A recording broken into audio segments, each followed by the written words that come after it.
Welcome to Dark Stories for Scary Kids. This week's episode, The Lights. Enjoy.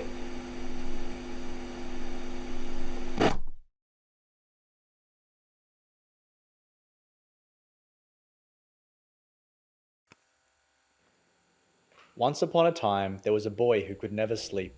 He would try as best he could, counting sheep and drinking milk, but never could he ever disappear into the nocturnal heaven in which most of us visit every night.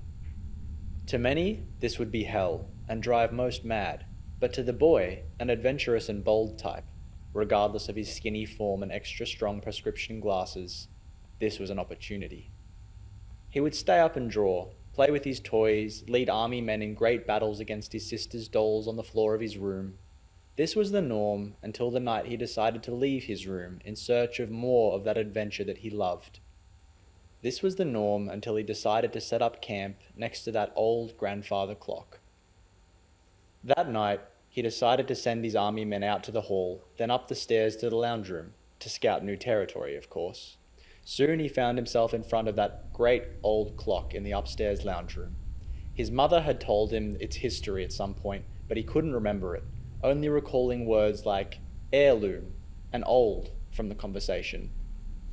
To him and his men, it seemed like a vital strategic position to hold in the room, so he gathered his army men and backed himself up against it for the night, setting up camp there waiting for the sun to rise, with the old clock ticking behind him.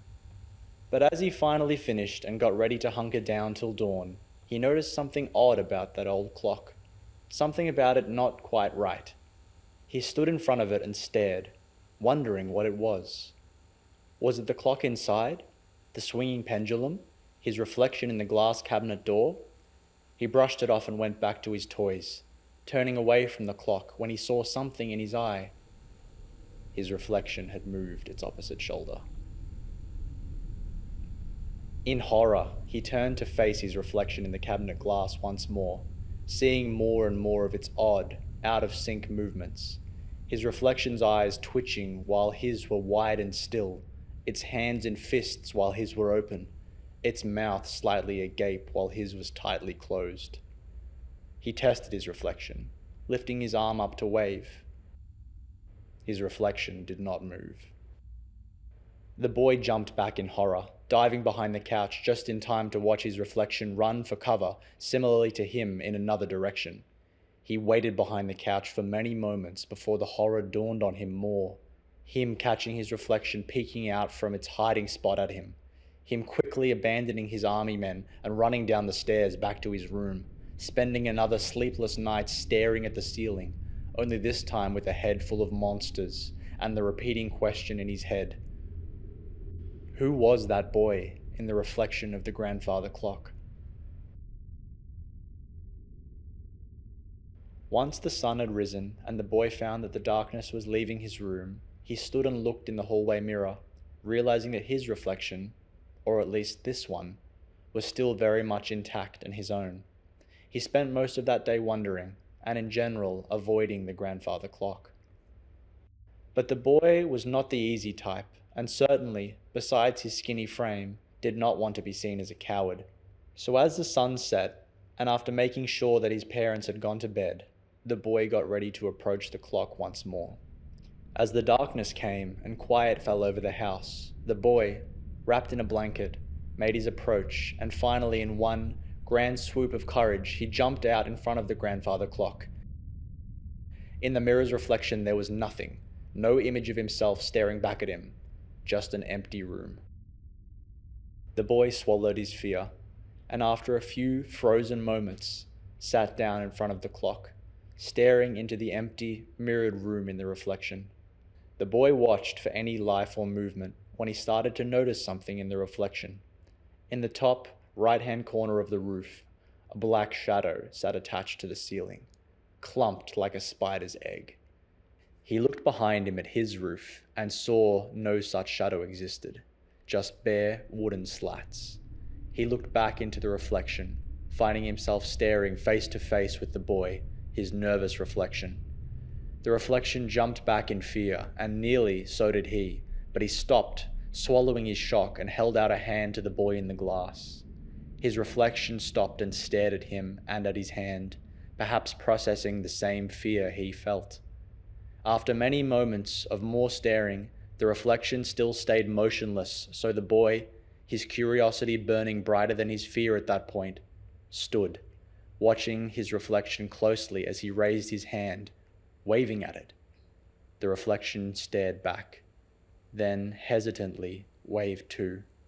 They both smiled, and just like that, they were already friends. After that, the boy tried to speak to the reflection, but it couldn't hear him, so he ran to his room and grabbed a drawing pad and pencils, them spending the rest of the night writing questions and answers on their respective pads and showing them to each other. The boy discovered his reflection lived a very similar life to him, with the same friends and the same school. The night went on, and the boys talked and talked until the sun rose before they both decided to go to bed. They packed their pencils and pads away and waved goodbye, the boy then remembering that he had forgotten to ask the boy about the shadow in the corner, but it was too late. He had to get some rest. Over the next few nights, the boys stayed up and played. One night as they played, the shadow in the corner once again came into the boy's view, and he wrote on his pad, "What is that shadow in the corner of the roof?" The reflection read the message, then frowned and looked behind him. He appeared to scan the room, then looked back at the boy. He wrote something on his notepad, then showed the boy. "What shadow?" it said in messy red pencil. The boy didn't respond. What does he mean, what shadow? He thought. Can you not see the giant black blob of darkness in the corner of your room? Before he could write down a response, the reflection wrote back, "I'm tired. I'll see you tomorrow," and stood and left the boy's view. The boy, now alone, stood and peered into the glass, trying to see where the boy had gone, but it was too late. He had gone to his room. The boy shrugged and decided to go to bed himself before he noticed something, the shadow in the corner of the reflection shifting. He looked behind him to the corner of his room to make sure nothing was there, and to his comfort, it was empty. He turned back to face the reflection and looked in. The shadow had elongated while he had his back turned, a black screen of something now hanging down from the shadowy blob. He looked harder, adjusting his glasses. It was, or at least he thought it was, black hair hanging down from the darkness. The boy tried as hard as he could to get the reflection's attention during the day, but still, the room in the reflection lay empty and quiet. So he waited and counted the hours until he would see his friend again before night finally came. After his parents went to bed, the boy waited by the clock for his reflection to come. He nearly dozed to sleep when something caught his eye, something in the mirror. The reflection had returned, and with it the shadow behind him. The boy immediately stood up and pointed to his reflection, his finger jutting over its shoulder to the mysterious hanging strand of black hair. His reflection tilted his head, confused. The boy grabbed his notebook and hastily wrote on it, "Look behind you!" But as he looked up, back into the glass, it was too late. Behind the boy were two pale white hands with long, sharp, bony fingers. A woman pulled herself from the nest of shadow, pulling her body free, now standing upside down from the roof with her hair hanging down towards the floor. She wore ragged, tight clothing and was so thin she could be a skeleton. Her white, papery skin wrapped tight across her bones with hollow, black eyes, wearing a large smile made up of large, sharp, thin teeth. She outstretched her long arms and made her way across the roof towards the reflection.